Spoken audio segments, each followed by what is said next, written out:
New Thought Media Network. We are a global broadcast network of positive music, media, and entertainment, inspiring humanity's evolution along the journey of enlightenment and creating a world of love, peace, empowerment, and prosperity for all. New Thought Media Network. Positively inspiring.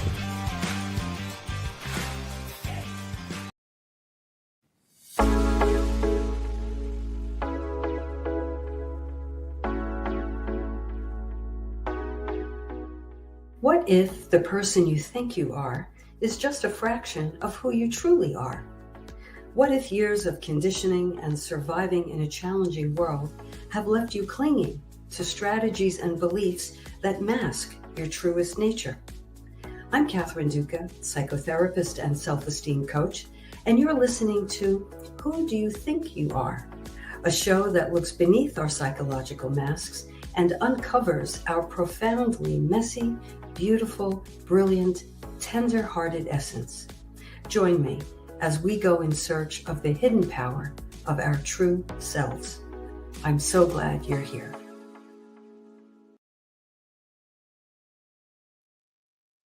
I am so glad you're here.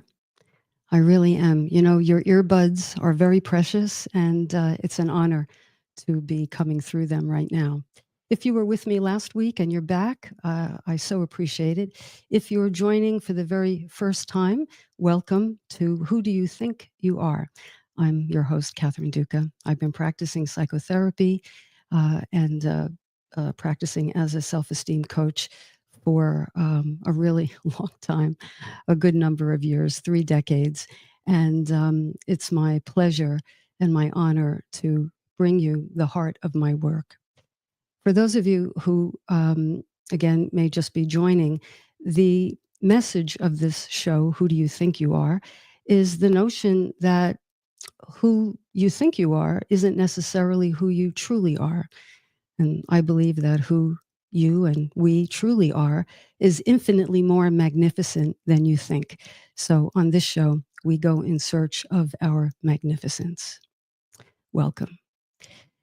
With that as a backdrop, I want to talk about our topic tonight, which is a topic A, very close to my heart, and B, really on the forefront of my work this week. As you would imagine, this week was a challenging week. I have to say that I haven't had a week like this professionally since 9/11. Although, you know, vastly different circumstances, the level and the depth of emotionality and the range of emotions was really comparable, and people were struggling this past week. And I imagine will continue to struggle. But my intention for this show this evening is to help shrink the struggle maybe just a little bit. So tonight's topic is belonging to yourself. Belonging to yourself. When was the last time you asked yourself, do I belong to myself? Okay, probably never. Most of us don't ponder that question. But I submit that if you do dive into that question and live in that question, what you will quickly realize is it's one of the most important questions we can ask ourselves. It actually underlies almost everything we do. Belonging to ourselves has a direct impact on every relationship we're a part of, every interaction we have, every life choice we make.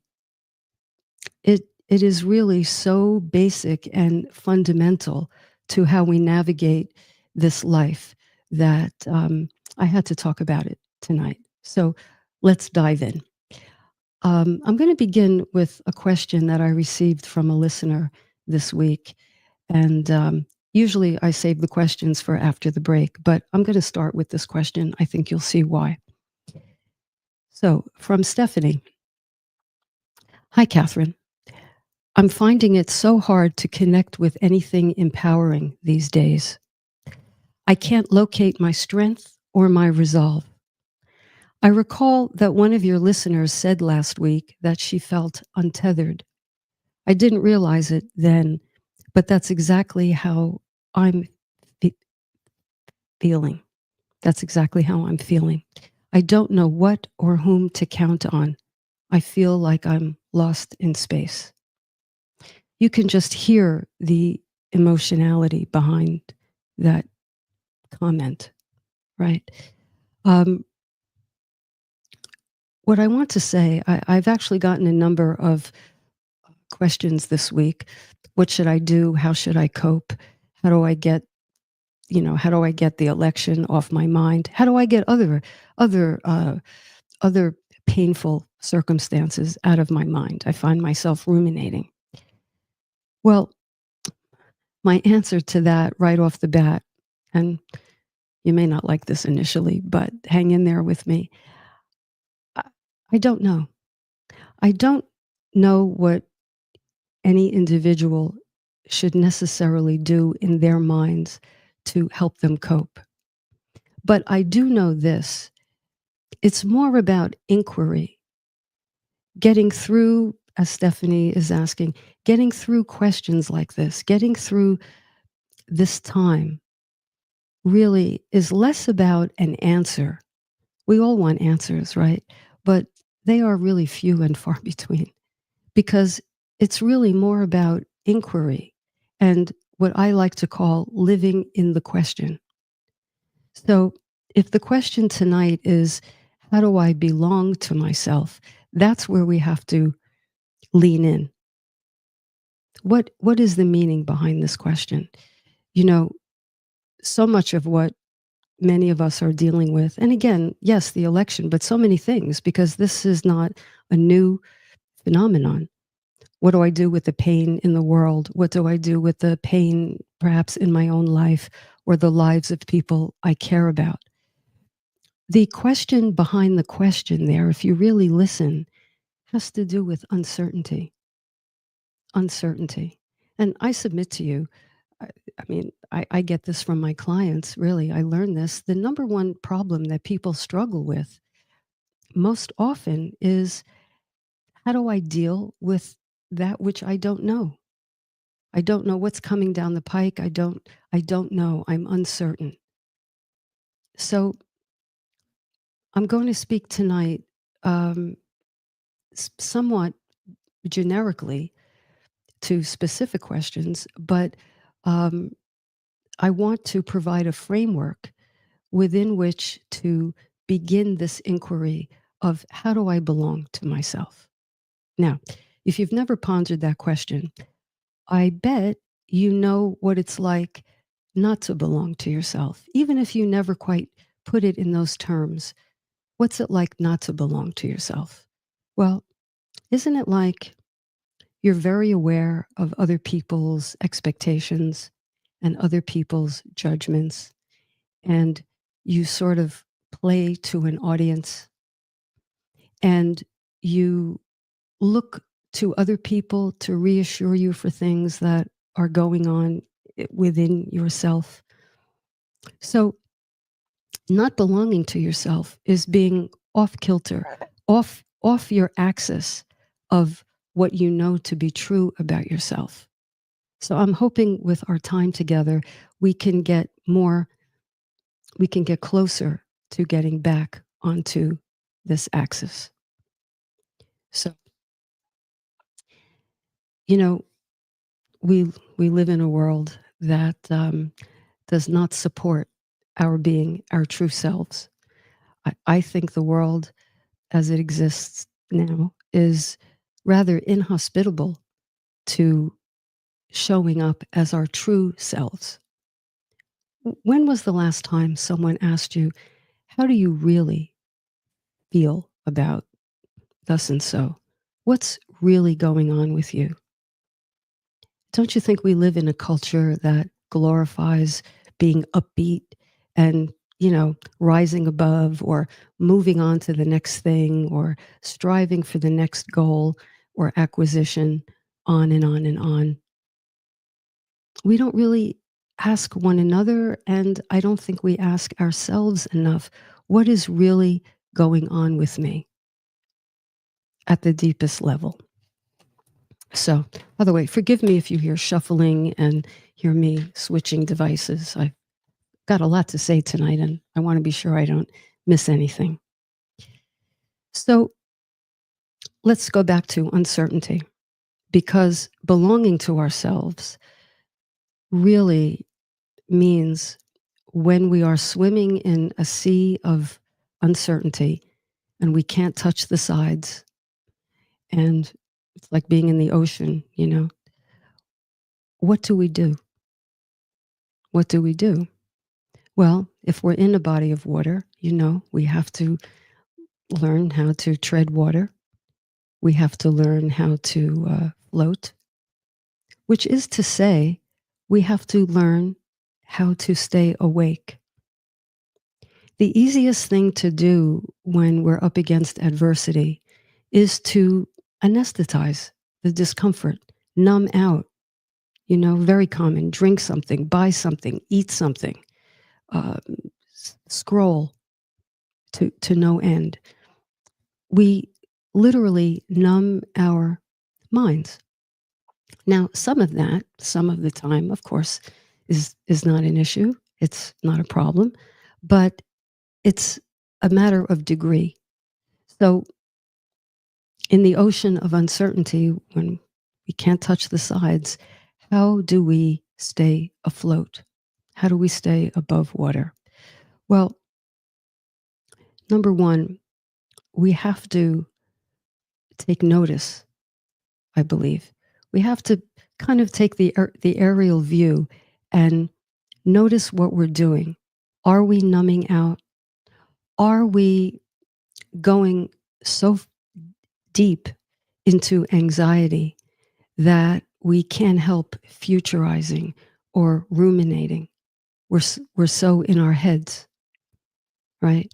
Or are we so downhearted that we feel hopeless and helpless and immobilized and paralyzed? You know, these are two states that I think many people find themselves in. And then what do we do from there? Well, we tend to try to cover up those states, right? Who wants to walk around looking anxious, or who wants to reveal the fact that we feel so downhearted? So we adopt these facades and these masks. And then what does that do? That helps people relate to our protection rather than our genuineness. So imagine this, right? We're all walking around mask to mask. You have to ask yourself, how does anything ever get done in a deep way? But those of us who are intent on expanding and deepening our consciousness, we know together that that's not where we want to stall. We want to be able to look beneath these masks and tap into our genuine self. So, what does belonging to ourselves entail? Because, like Stephanie, I think she said it so powerfully when she said she feels so lost, she doesn't know whom or what she can count on or believe in. Untethered again. Okay. A scary way to feel, really such a difficult way to feel, to show up in life, to go to work, to raise the kids, knowing that that's what you carry inside. So when we can't count on anything outside of ourselves, and I submit that very often we cannot count on things outside of ourselves, the question then becomes, and this is important, this is where it's at, I think, what is it that we can count on within ourselves? What do we know for sure? And this brings us to core values, because this is how we're going to tread water. This is how we're going to rely on ourselves. Core values. You know, I often talk to my clients about core values, and although they have them, many haven't reflected on what they are. And I think until we reflect on them, I think it's more difficult to harness them. Okay. I'm just noticing a comment here. Let's see. I often remember something the Dalai Lama said. This is from Dawn, a metaphor for how he handles uncertainty or turbulence. He said, on the surface, there can be very rough waves, thrashing and fierce. But if you go, this is good. If you go deep down inside the ocean, there is calm and steadiness. Going within is where we find our steadiness and calm. Well, Dawn, there it is. There it is.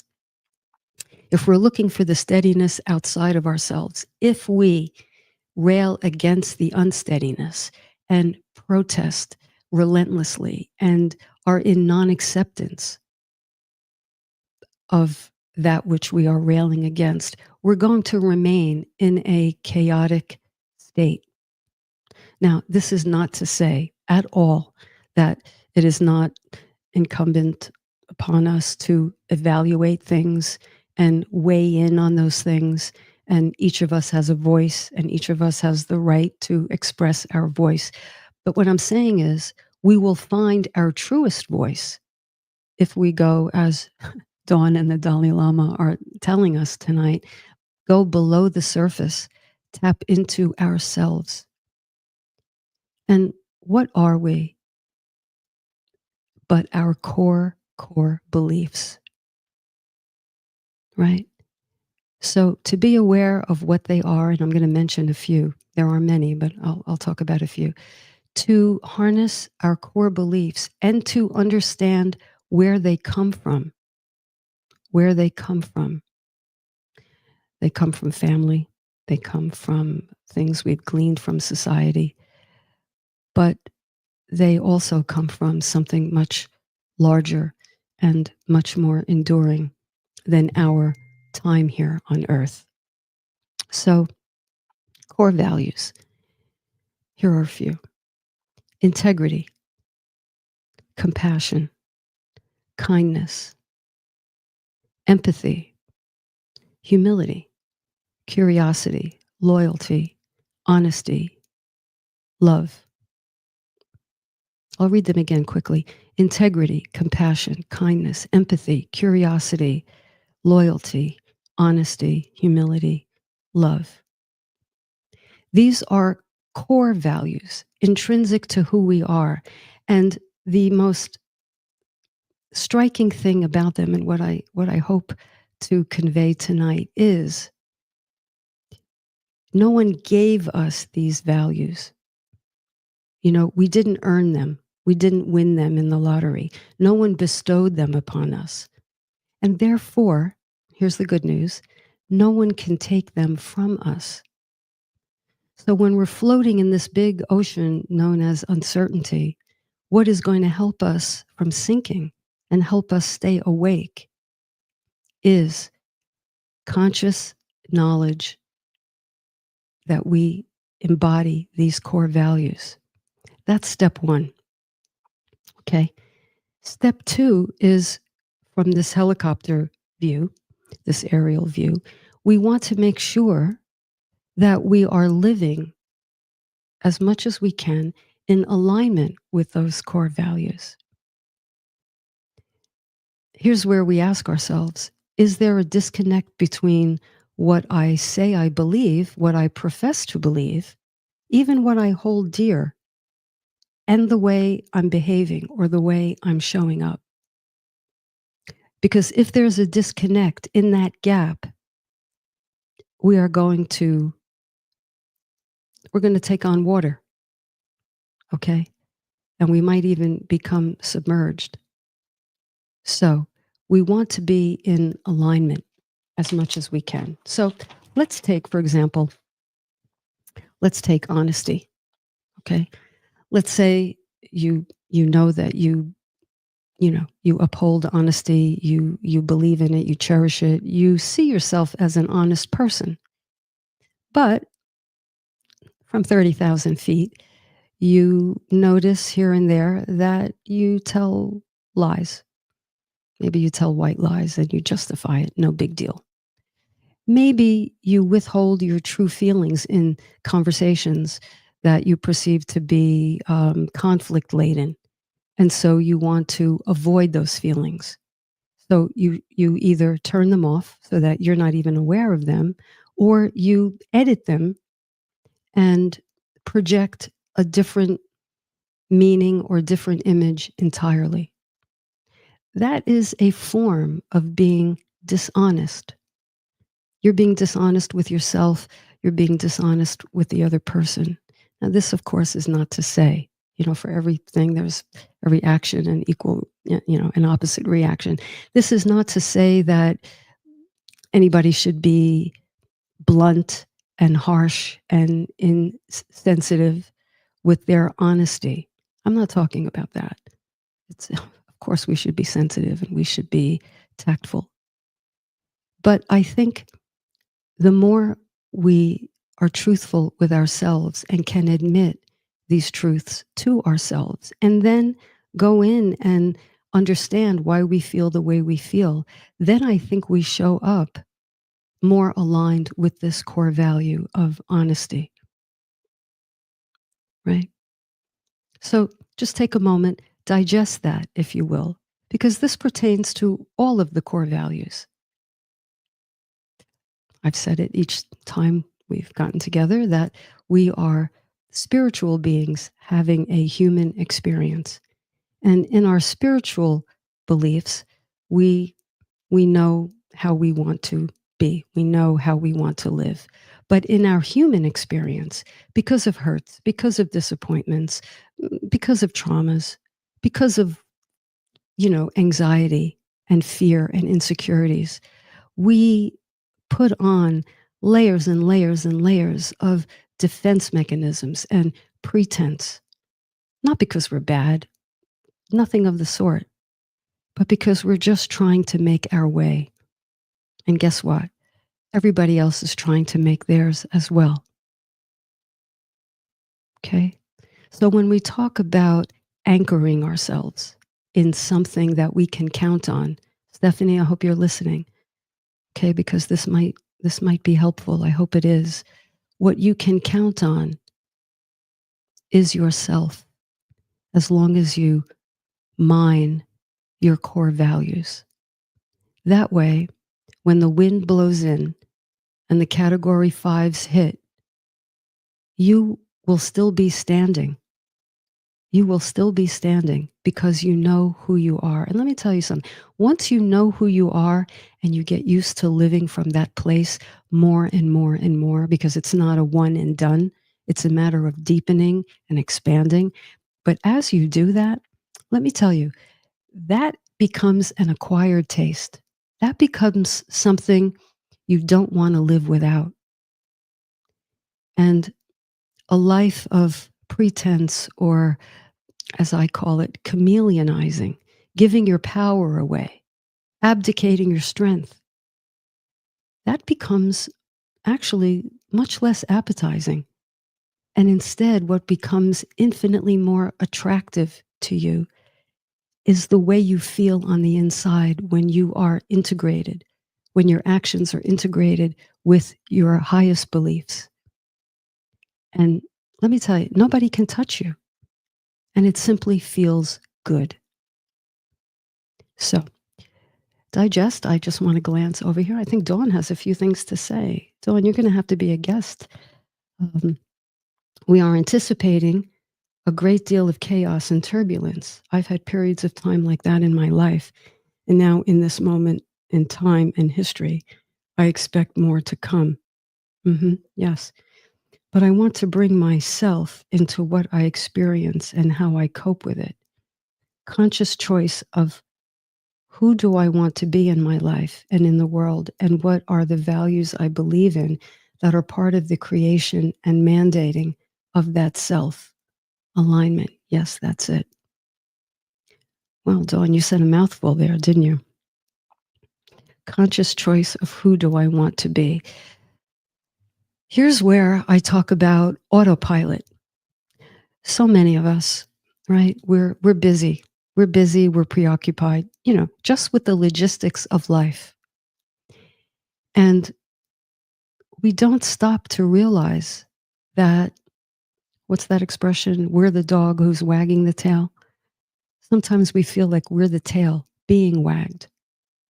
And in that case, we are at the mercy. We are at the effect of circumstances. And I think what Dawn is referring to here is making a conscious choice not to be at the effect of anything outside of ourselves. Will it be a struggle? Yes, I'm not saying it's easy, but where do we set our sights? Where do we plant the stake in the ground? And that comes down to who we choose to be, how we want to show up. And then we're in the right struggle. When we're oblivious to what is driving us, we can't correct anything. We're not in charge of our lives. Then we abdicate to the audience. We don't belong to ourselves.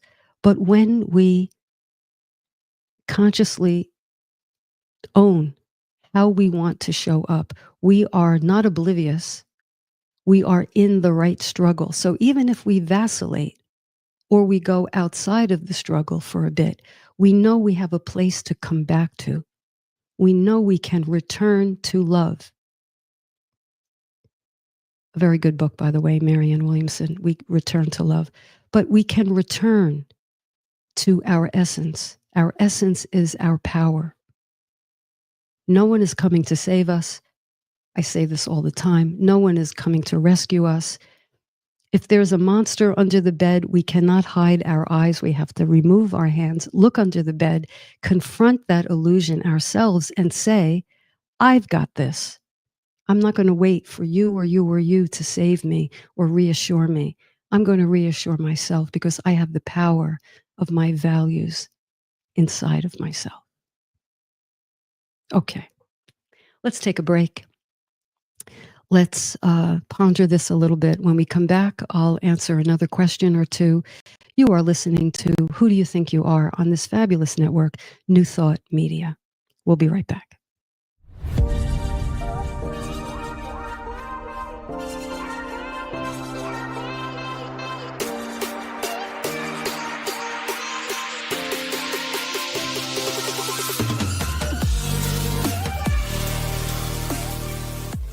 Please help us say thank you to our organizational sponsors, including the Hefferland Foundation, Affiliated New Thought Network, International New Thought Alliance, Science of Mind Archives and Library Foundation, Center for Spiritual Living Denver, Center for Spiritual Living Midtown, New Thought Philadelphia, Planned Happiness Institute, Summit Center for Spiritual Living, One Heart Retreats, Center for Spiritual Living on the Lake, Unity Kitchener, Unity Spiritual Center Ottawa, Om Center for Spiritual Living, Satya Center, Begin Within Ministries, Center for Spiritual Living North Jersey, Unity of Savannah, and the Center for Spiritual Living Seattle, as well as all of our individual donors. Thank you for being part of the New Thought Media Network. Please like, share, and subscribe. New Thought Media Network, positively inspiring. New Thought Media Network is on the rise. We're looking to grow with you. Do you have technical media experience? Or perhaps a desire to learn? Are you willing to volunteer your precious time and attention? We share this message to benefit all. If you possess a computer with a camera and a microphone, we will share our knowledge with you. Behind the scenes or being the star, let us bless our one. Contact us at info@ntmedia.org.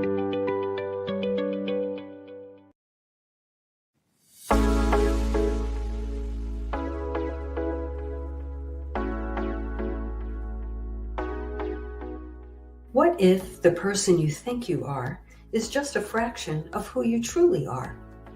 What if years of conditioning and surviving in a challenging world have left you clinging to strategies and beliefs that mask your truest nature? I'm Catherine Duca, psychotherapist and self-esteem coach, and you're listening to Who Do You Think You Are? A show that looks beneath our psychological masks and uncovers our profoundly messy, beautiful, brilliant, tender-hearted essence. Join me as we go in search of the hidden power of our true selves. I'm so glad you're here.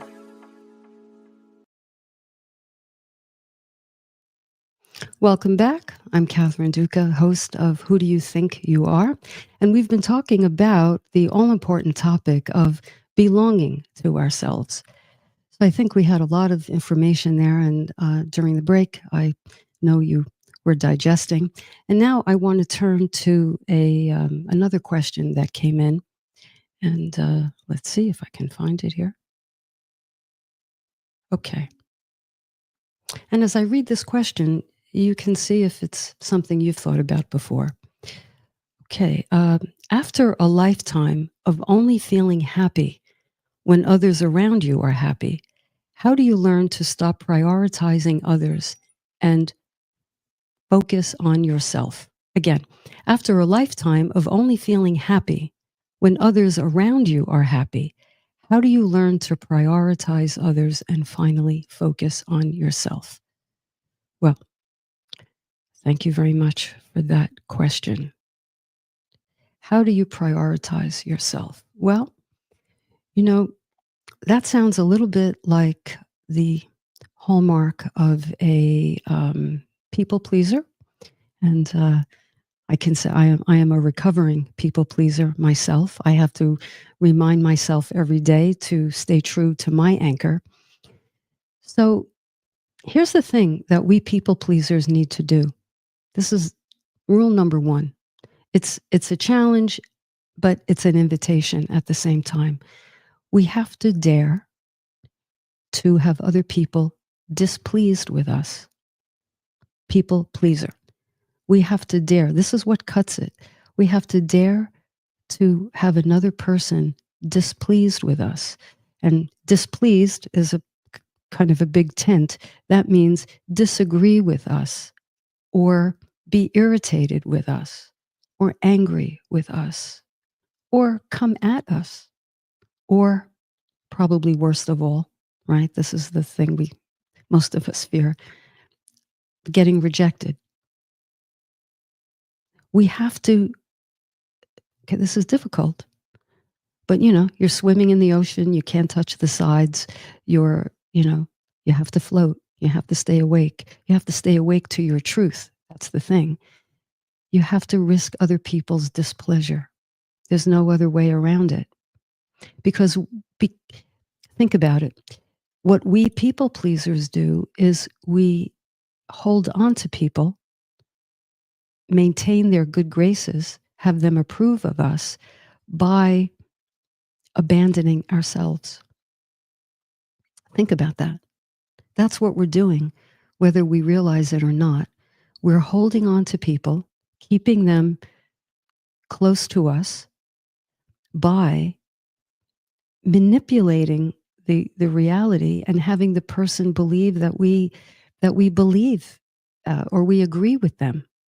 We agree with them when that may not be the case, or we have a difference of opinion. So many of us are uncomfortable with conflict. I'm going to devote a whole show to having better conversations and dealing with conflict. But right now, for this question, I want to say, I think that's what you might want to think about. What would it be like if this person or that person was displeased with you? What would you do then?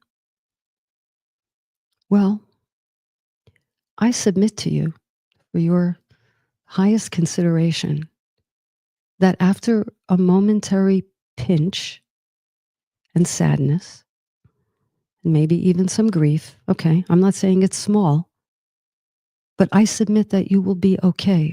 What makes me say that? Because if think about how you feel right now. think about what prompted you to have that question in you to begin with. You probably haven't felt good being happy when everyone else around you is happy, because you might not have felt happy. So you were being ingenuine to yourself. That was your secret. That was your secret. So think about how that felt or currently feels, and then weigh that against someone being irritated or even rejecting. Let's go all the way to rejecting you. That feels awful. I'm not saying it doesn't. But if you're rejected and you still have you, I think you come out ahead. I think you come out ahead. Nothing feels as good as standing by your own self, honoring yourself, mastering your own emotions. Nothing feels as good as that.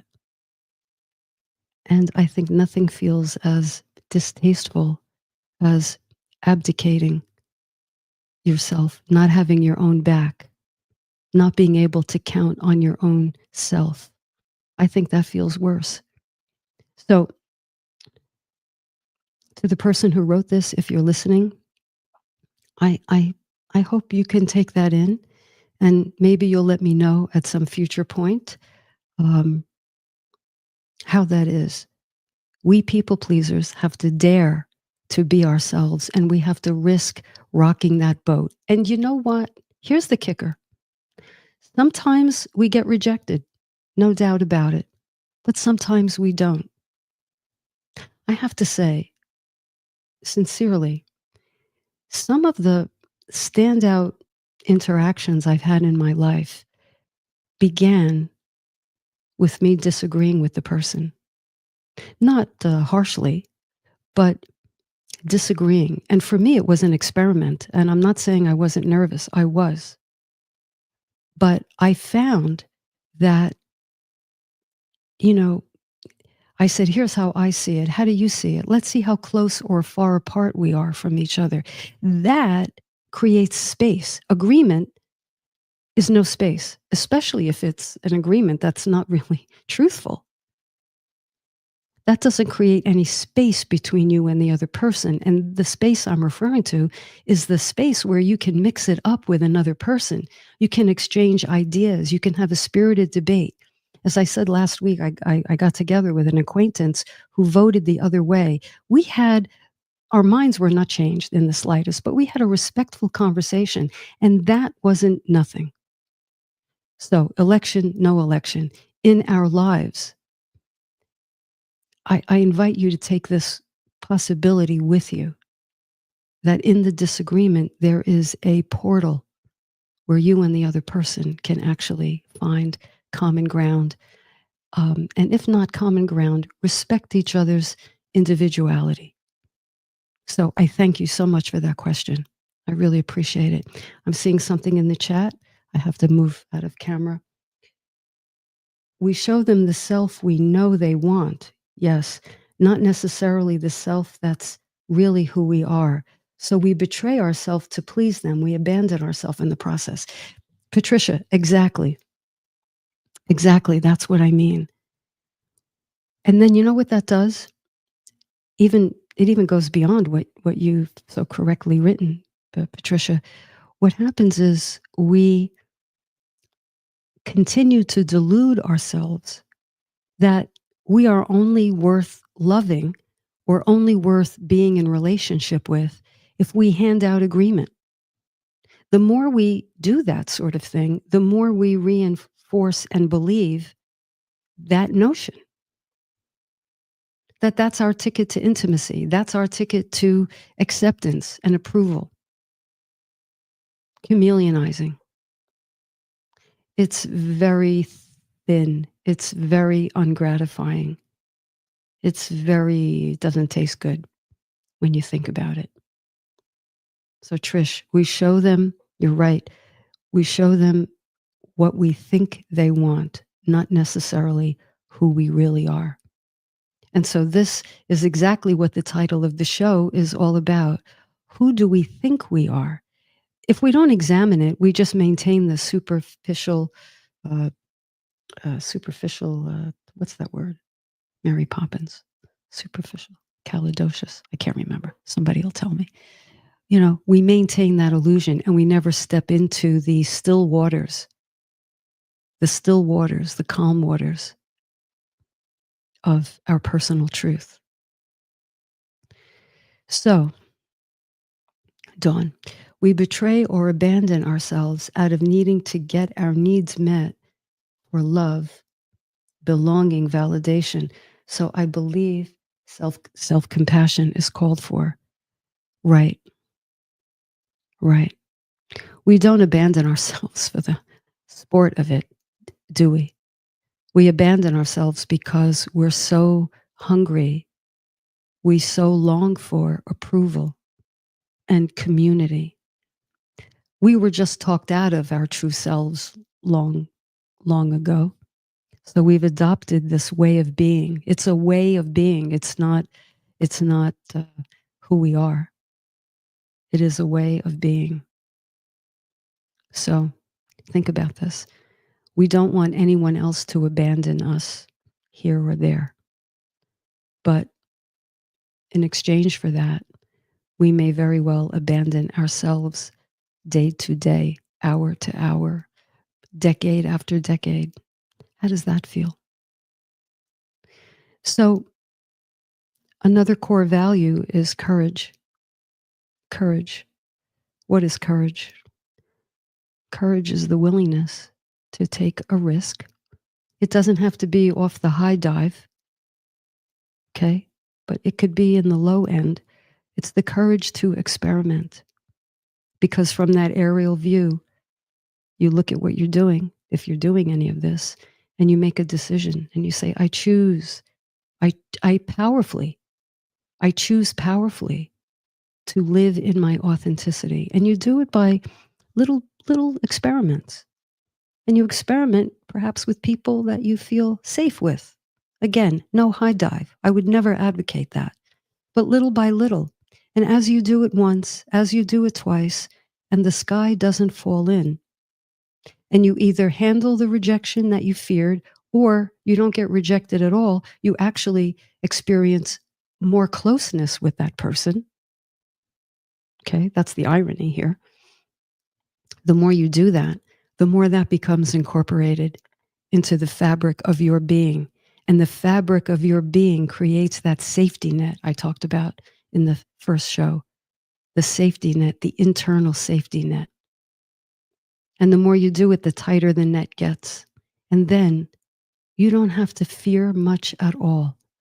Yes, concern, again, because I don't want anybody to, I want to be clear about this. We're not abdicating our voice. We are finding our truest voice. Okay? In between election days, 365, if we endeavor to be our truest selves, our best advocate, if we can truly be our best friend, and as Dawn is saying, afford self-compassion, extend compassion to ourselves just as we would a dear friend or a child, because we were raised a certain way. And so it feels a little dangerous perhaps to disagree. Maybe there were consequences years ago for disagreeing. Maybe we were dismissed. Maybe we were punished, ridiculed, or worse, made fun of, all kinds of things. So we vowed, I'm not doing that again. I'm going to make myself airtight. I'm going to rejection-proof my life. Well, I suppose you can do that, rejection-proof your life, but then that means, well, you know what that means. That means you're living in a space that's so tiny, so locked behind your wall that it's very lonely there. And again, I submit to you, is anything worth that? Is anything worth that? So there you have it. Let me see if there's anything else in in the chat. See if there's anything else I wanted to say and didn't. Core values, living in alignment. Every day, if you can be willing to monitor yourself, just very gently and in a friendly way. You're welcome, Mara. You're welcome. If you can monitor yourself in a friendly way and notice when you are leaving yourself behind, if you can notice right there in real time, or if you can't do it in real time, but you notice a day later or a week later, it doesn't matter. And you say, gee, when I had that conversation with so-and-so, I played it safe. I wasn't really genuine. I was biting my tongue. Well, then you can say, wow, the next time I'm in conversation with that person, maybe I can revisit and say, I've given this some thought and I'm seeing things a little differently. May I share my thoughts with you? Or if not with that person, note to self the next time around. And then what happens is you do that closer and closer to real time. And before you know it, and I can almost guarantee this will happen for you, the more you catch yourself in real time, because that's the moment when you can sort of autocorrect. Oh, right now I'm saying something chameleon-ish. Oh, wait a minute. I heard that podcast and I thought about things. I don't want to do that. Oh, wait, let me rephrase. You know what? I see things differently. May I share? This is how I see it. I'm wondering how you see it. A very friendly, very curiosity-oriented way of approaching potential discomfort. So let's be mindful this week of the masks we wear, the judgments we place on ourselves, the censorship that we impose on ourselves, and let's help ourselves gently, kindly, compassionately invite ourselves to be more truthful. Because remember, what we're going for is the safety net. We're going for retethering ourselves. This is a process, but this is where we're headed. Retethering ourselves to what we know for sure. Rain, shine, hurricane, whatever. Those of us in the Northern Hemisphere may have looked out the window this week and saw the absolutely awesome, astounding beaver moon. Incredible. The moon is always there. The sun is always there. The horizon is always there. But they are often obscured with clouds, with self-doubt, with apprehension, with assumptions, trepidation. And we forget that the moon exists. But the good news is it never goes away. It never goes away. And the same divine intelligence that keeps the moon up there and the sun and the ocean and the grass growing, and all of that is the same intelligence that is within each of us. So that's why I say the you think you are is far less magnificent than the you truly are.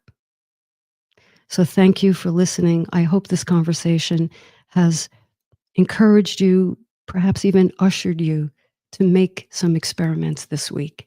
Come back and let me know. I really want to get to know as many of you as I can. I look at this as a recurring therapy session each week. Not here to analyze, but to inspire and to unpack things and to find our way, you and I together, into that magnificent, clear, calm depth that is in each of us. Thank you.